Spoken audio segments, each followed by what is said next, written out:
menghafal, mengulangi hafalan hingga dia betul-betul hafal, karena pada hari kiamat Al-Quran akan menaunginya sekaligus sebagai pemberi syafaat baginya.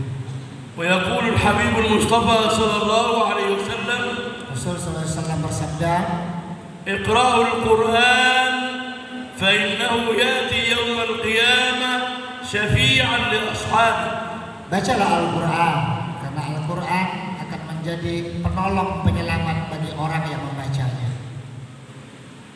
والقرآن يحتاج إلى قلب فيه إخلاص. Al-Quran membutuhkan hati yang dipenuhi keikhlasan.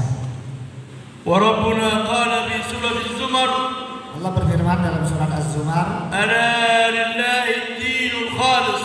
hanya bagi Allah lah agama yang suci dan murni itu. وفي آية أخرى في سورة الزمر قل الله أعبد مخلصا له ديني. Dalam ayat yang berbeda dalam surat Az-Zumar, katakan bahwa hanya kepada Allah lah kami memurnikan ibadah. وفي سورة البينة وما أمروا إلا ليعبدوا الله مخلصين له الدين. Dalam surah Al-Bayyinah Allah berfirman, tidaklah mereka diperintahkan kecuali agar memurnikan ibadah mereka semata-mata karena Allah. ويطمئننا سيدنا رسول الله فيقول إن الله لا يعذب قلبا وعى القرآن. Rasul SAW menenangkan hati kita dalam sabdanya bahwa Allah tidak akan menyiksa seorang hamba yang di dalam hatinya dipenuhi Al-Quran. من هؤلاء المخلصين سيدنا نافع القارئ في المدينة المنورة. Di antara orang-orang yang menjadi contoh dalam tingkat keikhlasan adalah Imam Nafi, ahli qiraat di Madinah Al-Munawwarah. ظل 70 سنة يقرر في مسجد سيدنا رسول الله. 70 tahun beliau istiqomah mengajarkan Al-Quran di Masjid Nabawi. من بركات الله عليه Di antara keberkahan yang Allah berikan kepada Imam Nafi, وهو يقرر الطلبة beliau membacakan, mengajarkan Al-Quran kepada murid-murid beliau. شموا منه رائحة طيبة. Murid-muridnya mencium aroma yang begitu wangi dari Imam Nafi. فسألوه Murid-murid bertanya kepada Imam Nafi, من أي مكان اشتريت هذا الطيب؟ dari mana engkau mendapatkan parfum yang begitu wangi wahai Imam Nafi? وبكم اشتريت؟ Dan berapa harganya? فرد فقال والله ما مسست طيبا ولا وضعت طيبا إلا أني رأيت سيدنا رسول الله في المنام يضع فمه على فمي ومنذ هذه اللحظة وأنا أشم الرائحة الزكية تخرج من فمي. Imam Nafi mengatakan, sungguh saya tidak pernah menggunakan parfum sedikit pun. Hanya saja pada suatu malam saya bermimpi berjumpa dengan Rasul Sallallahu Alaihi Wasallam. Pada mimpi tersebut Rasul meletakkan bibirnya yang suci ke bibir saya. Sejak saat itulah keluar aroma yang begitu wangi dari diri dan mulut saya. وممن قرأ عليه سيدنا قالون وسيدنا ورش. Di antara murid Imam Nafi adalah Imam Qalun, Imam Waras. فالإمام قالون كان لا يسمع. Imam Qalun itu di antaranya punya kekurangan tidak mendengar terlalu jelas. ولو أحضرت بوقا ووضعته في أذنه لا يسمع. Seandainya kamu bunyikan trompet dan besar di dekat telinga beliau nggak dengar. لكن كنت حين تقرأ القرآن يسمع القرآن فقط. Tapi ketika diperdengarkan bacaan Al-Quran, hanya bacaan Al-Quran yang terdengar oleh telinga beliau. وهذا من بركات الله على أهل القرآن. Inilah kemuliaan yang Allah berikan kepada Ahlul Quran. وأتذكر الإمام الشاطبي صاحب القراءات السبع. Beliau ingat kisah Imam Syatibi, ahli qiraat sab'ah. من إخلاصه Di antara keikhlasan Imam Syatibi, ألف beliau mengarang 1123 mengarang 1173 bait syair. أخذ يطوف حول الكعبة بعدد الأبيات التي ألفها 1173 صوتا حول الكعبة. Setelah beliau mengarang 1173 bait Nazaman Syatibi, beliau kemudian tawaf sekeliling Ka'bah sebanyak 1173 kali. فسألوه لما هذا؟ Orang bertanya, ada apa sampai 1173 kali tawaf keliling Ka'bah? قال سألت الله إن قبل مني هذه الشاطبية يخبر سيدنا رسول الله صلى الله عليه وسلم. Ketika tawaf saya meminta kepada Allah, andai kata Allah terima 1173 bait Nazaman Syatibi ini, saya minta Allah sampaikan kepada baginda Rasul sallallahu alaihi wasallam. ولما نام Ketika beliau tertidur, رأى الحبيب المصطفى صلى الله عليه وسلم beliau mimpi ketemu Rasul sallallahu alaihi wasallam. وهو يضع يده على ظهره ويقول له. Rasulullah meletakkan tangan mulianya di pundak Imam Syatibi dan berkata, لقد قبل الله شاطبيتك يا شاطبي. Allah telah menerima Nazaman Syatibimu wahai Imam Syatibi. كان الشيخ الشاطبي ضرير لا يرى بعينيه. Padahal Imam Syatibi ini tidak bisa melihat, mata beliau buta. كان يراها بقلبه. Akan tetapi pandangan hatinya tembus. وفي يوم من الأيام Pada suatu hari أتى طالبا يقرأ عليه. datang murid yang ingin belajar Al-Quran di hadapan beliau. فبدأ فقال أعوذ بالله من الشيطان الرجيم. Mulai murid yang pertama membaca ta'awuz, a'udzubillahi minasyaitonirrajim. قال له لا تقرأ. Ketika dia baca ta'awuz, Imam Syafi'i mengatakan, kamu stop, gak usah baca. من جاء ثانيا قال أنا قال اقرأ. Kemudian yang pertama tadi suruh minggir, yang kedua suruh baca, من جاء ثالثا يقرأ. yang ketiga suruh baca, من جاء رابعا يقرأ. yang keempat disuruh baca. إلا أن الأول تذكر أنه على غير طهارة. Yang pertama tadi bertanya kenapa saya dilarang baca, ingat, akhirnya baru ingat ternyata yang pertama tidak dalam keadaan suci, وأنه على جنابة bahwasanya dia belum sempat mandi junub, ولا يصح أن يقرأ. maka tidak sah untuk membaca Al-Quran. فاستأذن الشيخ وذهب إلى المسجد واغتسل. Kemudian beliau pamit matur kepada Imam Syatibi untuk berangkat ke masjid dan bersuci. ولما عاد قال أين القارئ الأول؟ قال أنا. قال اقرأ. Setelah selesai bersuci, balik ke tempat Imam Syatibi. Imam Syatibi nanya, mana yang pertama tadi? Suruh balik baca, silakan baca. ما الذي أخبر هذا الشيخ؟ Siapa yang ngasih tahu Imam Syatibi sementara beliau tidak melihat, tidak mengetahui siapa itu? حديث ربنا القدسي. Allah Subhanahu wa taala قال memandang, اتقوا فراسة المؤمن فإنه يرى بنور الله. Allah berfirman, itu kan mengatakan hati-hati terhadap firasat orang mukmin karena mereka melihat dengan cahaya dan pandangan Allah. فاعلم Maka ketahuilah semuanya, ابن الطالب وبنت الطالبة والأساتذة والمدرسين والمدرسات، wahai anak-anakku, santri putra, santri putri, ustadz, ustazah semua, يوم القيامة pada hari kiamat nanti هناك عرس بأهل القرآن. di situ ada jamuan bagi ahlul Quran. يأتي بالأب ويأتي بالأم. Kemudian ayah dan ibu didatangkan. فيلبسهما مولانا تاج الوقار. Allah kemudian akan memasangkan mahkota kemuliaan bagi ayah dan ibu. وتاج الكرامة. Mahkota kehormatan. الياقوت في التاج خير من الدنيا وما فيها. Permata yang ada di mahkota tersebut melebihi hal yang berharga di dunia ini. فتقول الأم يا ربي بما كسينا هذا.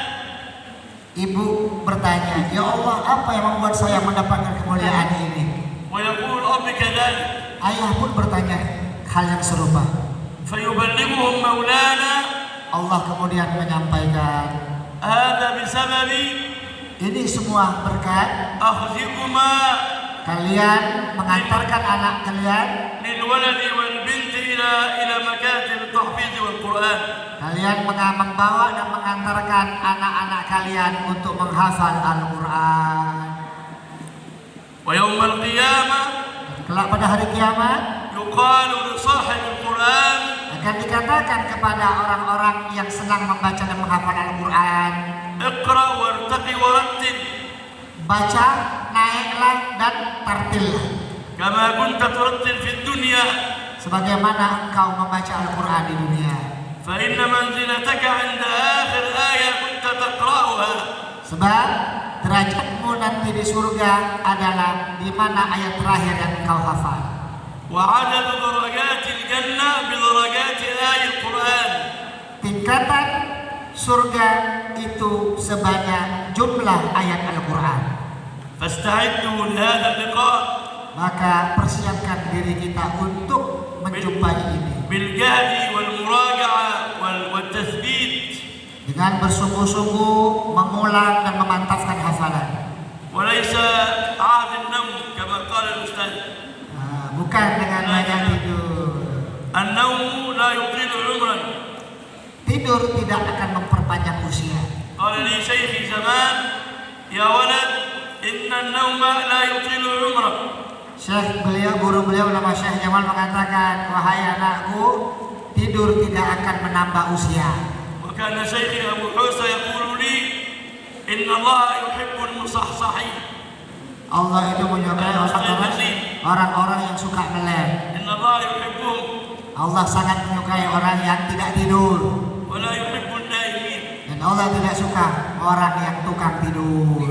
رحمة الله على شيخنا جميعا. Semoga rahmat Allah untuk guru-guru masyayikh kita semuanya. Gadang tuh ngaji. فعليكم أبنائي وبناتي والأخوات المدرسات وإخوان المدرسين عليكم بالجهد والمثابرة والمراجعة والصبر على هؤلاء الشباب وهن الفتيات. يعني هذا الصبر كفاكم أن الله قال فيكم إنما يوفى الصابرون أجرهم بغير حساب. Untuk rekan-rekan ustadz, ustazah, hendaklah kalian betul-betul sabar, bersungguh-sungguh, konsisten dalam mendidik anak-anak kita semuanya. Cukuplah motivasi bagi kita. Allah berfirman, Allah akan memberikan balasan yang tanpa terhitung bagi orang-orang yang sabar. Amin. يقول سيدنا أنس خادم سيدنا رسول الله. Anas bin Malik, pelayan Rasul berkata, سمعت رسول الله يقول saya mendengar baginda Rasul SAW bersabda, إن لله أهلين يوم القيامة. Allah memiliki orang-orang khusus pada hari kiamat nanti. فقال سيدنا أنس من هم يا رسول الله. Anas bertanya, wahai Rasul, siapa kegerangan mereka itu? معنى أهلين يوم القيامة أي سلسلة الإجازة. أخبرتكم وأخبرت أحبابي أني قرأت على 5 مشايخ. Beliau mengatakan, beliau menerima Quran itu dari 5 orang guru. Beliau memiliki 5 orang guru. ثم قرأوا على مشايخ. Para guru-guru yang 5 tadi mengambil dari guru-guru yang lain, masyayikh yang lainnya. ثم قرأوا على التابعين. Kemudian sampai ke atasnya tabi'in. ثم قرأوا على الصحابة منهم سيدنا ابن مسعود وسيدنا أبي بن كعب وسيدنا زر بن حبيش سيدنا عبادة بن الصامت وسيدنا علي بن أبي طالب رضي الله عنه وأرضاه. Mereka semuanya mengambil dari para sahabat, di antaranya Ubay bin Ka'ab, Abdullah bin Mas'ud, Ubadah bin Samit, Ali bin Abi Thalib. ثم عن سيدنا رسول الله. Kelima sahabat tadi langsung ambil dari baginda Rasul sallallahu alaihi wasallam. ثم عن سيدنا جبريل. Kemudian Rasul dari Sayyidina Jibril alaihi salam. ثم عن رب العزة تبارك وتعالى. Jibril dari Allah Subhanahu wa taala yang Maha Agung. حين تأخذي هذه الإجازة لا يكتب لك فلانة بنت فلان أو فلان بن فلان، يكتب يكتب لك أنك أصبحت من ضمن سلسلة أهل القرآن. Ketika kita mendapatkan ijazah dari beliau, kita semuanya akan masuk dalam pohon silsilah ijazah yang nyambung kepada Rasul. Itulah semuanya masuk dalam pemahaman Ahlul Quran. وهذه أغلى الإجازات وأغلى الشهادات. Inilah ijazah dan syahadah yang paling berharga. فسيدنا أنس سمع رسول الله يبلغه أهل الله هم أهل القرآن أهل الله وخاصته. Sayyidina Anas mendengarkan sabda Rasul, Ahlullah ahlul Quran wa khassatuh. Ahlu Allah, orang yang khusus dekat dengan Allah adalah ahlul Quran. وكما ذكرني أخي الشيخ وأنا أحدثه في الصباح، قال عليك أن تشرح للأساتذة والمدرسات والبنات والبنين. Jadi pagi ketika obrolan lepas, قرأت على 5 مشايخ. أول شيخ رحمه الله الشيخ حسن الجبري، Syekh Hasan Jibri, وتوفي عنده 93 سنة. usianya 93 tahun ketika wafat. ثم قرأت على الشيخ الدكتور كحيلة، Dr. Kehela, كان عمره أصغر مني ب20 سنة. usianya di bawah beliau 20 tahun. هو مواليد 81 Beliau itu kelahiran 81. وأنا مواليد 61. Beliau kelahiran 61. كنت أجلس أمامه هكذا وهو الشيخ عنده أصغر مني ب20 عام، لكن العلم لا حرج على فضل الله، فأجلس أمامه وأقرأ أمامه وهو يجلس هذا المكان وأنا هو الصغير لكنه كبير عند الله في العلم، هو الأستاذ وهو الموجه وهو الذي يقول، وأنا أجلس هذه الجلسة وأقول الحمد لله رب العالمين الرحمن الرحيم ملك يوم الدين الرحمن الرحيم ملك يوم الدين مالك يوم الدين إياك نعبد وإياك نستعين اهدنا الصراط المستقيم اهدنا الصراط المستقيم اهدنا الصراط المستقيم صراط الذين أنعمت عليهم غير المغضوب عليهم ولا الضالين. ثم أعود فأقول صراط الذين أنعمت عليهم غير المغضوب عليهم ولا الضالين. هذا شيخي من ضمن مشايخي الشيخ كحيلة، هو مواليد بيني وبينه 20 سنة، لكني لا أتعالى أقول أنا الكبير، لا لا لا لا لا، العلم يريد خفض الجناح ولا يهم أنه صغير أو أنت كبير، لا لا حرج على فضل الله. لذا قال إنما يخشى الله من عباده العلماء، ولذا قال سيدنا رسول الله العلماء ورثة الأنبياء. هذا شيخي الثاني، وشيخي الثالث الشيخ سيد. Beliau tadi menceritakan أنا نسيت أن معي مترجم وأنا نسيت أني هنا في أندونيسيا، فسامحونا يا شباب. beliau tadi menceritakan guru beliau yang usianya lebih muda 20 tahun ketika beliau talaki Al-Quran di hadapan guru yang lebih muda 20 tahun, beliau memperagakan langsung duduk di hadapan gurunya membaca. Tadi beliau memperagakan bacaan sekian perbedaan tata cara baca surat Al-Fatihah. Beliau mengatakan sekalipun guru itu lebih muda daripada kita, jangan gengsi. Sebab apa?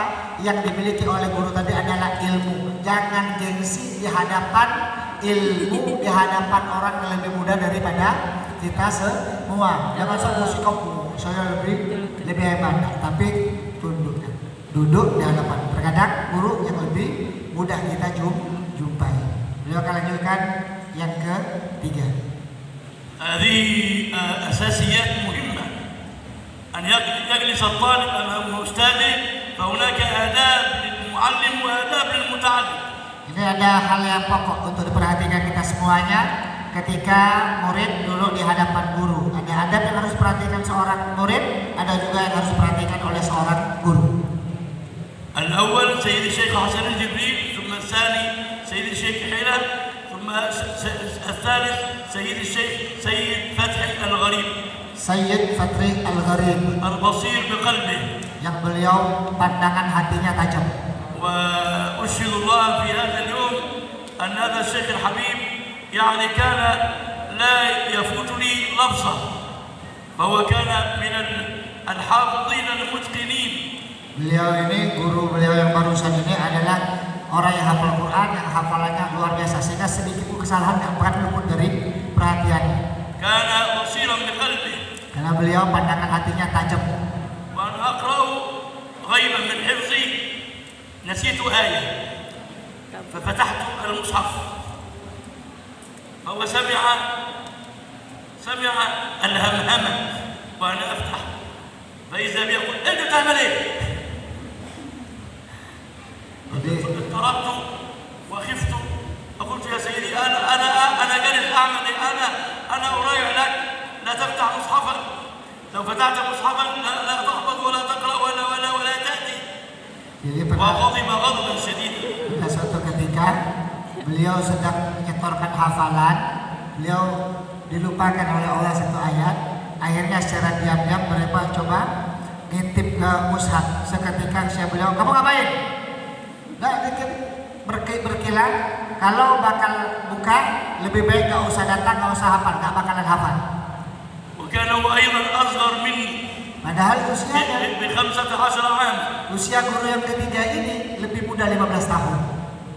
يقول لي حين أموت تقول الله يرحمه. Beliau mengatakan semoga Allah rahmati ketika wafatnya. تتذكرني جيدا وأنت تعلم الطلبة تقول رحم الله الشيخ. Maka beliau ketika ngajar rahimahullah syekh.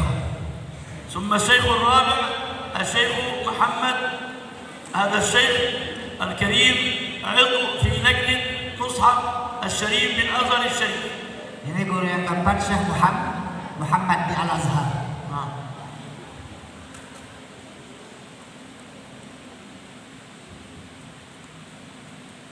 ويطلق عليه الشيخ النواوي. Beliau ini diberi gelar Syekh Nawawi. أما الشيخ الخامس والأخير Guru yang kelima, كنت أحدث الشيخ بعد صلاة الفجر قلت له الشيخ مصباح Syekh Misbah. في قبر الشيخ. هذا الشيخ كان من العباد.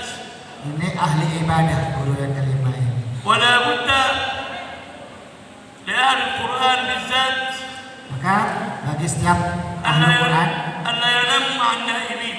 jangan banyak tidur. لا أن يستيقظوا Harus melek, وخاصة قبل الفجر terutama sebelum fajar. لأن لهم وردا بالليل. Dan juga harus punya wirid di malam hari. الرسول صلى الله عليه وسلم يقول ويطمئننا لك بركعتين بالليل، لك بكل ركعة قصر في الجنة. Rasul berikan kabar, memantapkan hati kita agar tidak ragu bahwa jangan lupakan sholat malam. Tiap satu rakaat di malam hari ada satu istana di surga Allah siapkan.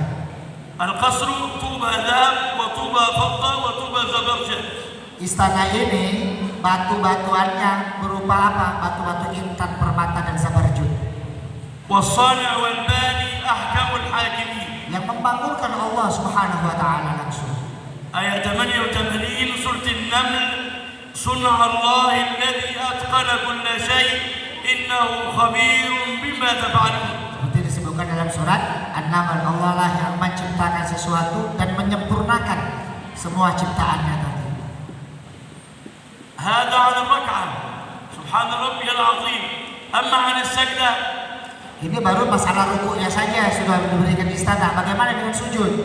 يقول سيدنا رسول الله لك بكل سجدة نظرة إلى وجه الله الكريم. Satu kali sujud Allah muliakan untuk kita bisa memandang zat Allah yang maha suci. وجوه يومئذ ناظرة إلى ربها ناظر.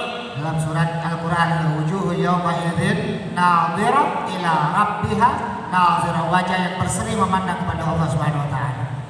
الشيخ الأخير الشيخ مصباح حدث معي ومعه قصة. Syekh antara Syekh Misbah dengan beliau ada satu kisah. وأنا أقول هذه القصة حتى تجتهدوا وتتعبوا وليكون لكم عند الله حال مع الله. Ya, menceritakan beliau menceritakan kisah ini agar ini menjadi satu motivasi bagi kita semuanya. هذا الشيخ هو وزوجته كل ليلة يقرؤون 5 أجزاء في التهجد. Syekh Misbah tadi bersama istrinya setiap malam baca 5 juz ketika tahajud. كل يوم كل يوم كل يوم. Setiap hari. أما أنتن وأنا معكم نائم. Sementara kalian saya banyaklah tidur. 5 أجزاء الجزء في 48 ربع. Masya Allah. يقف وهو العجوز لكنه صحة يقف فيقرأ 40 ربع 40 على 8 5 أجزاء وخلفه زوجته لا هو يقف وهي وراءه يعين بعضهم البعض. Beliau tahajud sekali berdiri itu 40 rubuk untuk bacaan Quran. Itu diulang sampai 5 juz jamaah, suami dan istrinya makmum di belakang. كما كان يفعل سيدنا رسول الله. Sebagaimana yang dilakukan oleh Rasul sallallahu alaihi wasallam. لما يجد من عائشة نائمة فيأتي ببعض الماء وينضح الماء حتى تستيقظ. Ketika Rasul bangun mendapatkan Ummuna Sayyidah Aisyah masih tertidur, Nabi ngambil air dipercikin wajah Sayyidah Aisyah agar bangun.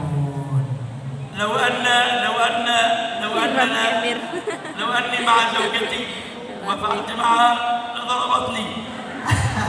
Andai kata kata beliau di guyonan beliau. وتغضب. Tapi yang zaman sekarang istri ketika dipercikin air oleh suaminya marah. Olah nabok deh. القصة التي أريد أن أحكيها بعد كل هذه الطاعات قدموا في موسم الحج يذهبون إلى أراضي الله الحجازية لأداء الحج. Pada musim haji semuanya berduyun untuk melaksanakan haji ke Mekah. هو وزوجته. Yang tadi Syekh Misbah sama istrinya. وكان معهم رجلا في نفس الشارع قدم معهم. Maka di situ ada orang yang ikut bersama beliau berdua tadi. فجاءت القرعة. Maka muncul undian. لم يأتي هو وزوجته. Di undian itu ternyata apa? Belum kebagian untuk berangkat. وجاء الرجل الآخر. Yang justru جاءت له قرعة الحج. orang lain yang dapat. والرجل لم يصلي لله ركعة.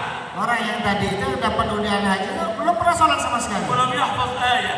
Hafal pun ayat satu ayat pun enggak. فعلم الشيخ وزوجته. Maka beliau tahu. فبكوا. Akhirnya keduanya suami istri nangis nggak kebagian kuota haji. وقالوا يا رب لقد فضحتنا أمام البلد. الرجل الذي لم يصلي ولم يقرأ آية يذهب إلى الحج ونحن هنا جالسين وأخذ يبكون. Keduanya suami istri nangis, ya Allah, kau permalukan kami. Orang yang nggak tahu sholat bisa berangkat haji, sementara kami nggak kebagian. لكن رسول الله صلى الله عليه وسلم جاء للشيخ في المنام. Tapi kemudian Rasul mendatangi Syekh di tidurnya في نفس الليلة. pada malam yang tersebut. وطبطب على ظهره وقال له ستحج هذا العام حج ملوكي أنت وزوجتك. Rasul menepuk pundak Syekh Misbah tadi, nggak usah khawatir, tahun ini kamu berangkat haji undangan raja. فلما استيقظ قال لزوجته أن رسول الله أخبرني أننا سنذهب هذا العام إلى الحج. Beliau paginya terbangun nyampaikan kepada istrinya, Rasul semalam kasih tahu tahun ini kita berangkat haji. وإذا بتليفون التليفون يأتي من مكة Telepon. أستاذ دكتور في جامعة أم القرى في مكة يتصل علي. Kemudian pagi nggak lama kemudian tiba-tiba dari seorang profesor dari Universitas Ummul Qura Mekah telepon beliau. ويقول له يا أستاذ سآتي إلى مصر وأقرأ عليك القراءات العشر. Dia mengatakan saya akan ke Mesir dan ingin ngaji qiraat 10 padamu. هو ليس في رأسه شيء. الشيخ سمع هذا الأمر عادي. Beliau mendengar telepon ini ya hal yang biasa saja. لكنه يومين أو ثلاث وجاء الدكتور. 2-3 hari kemudian datang. وأول ما جاء قرأ عليه القراءات.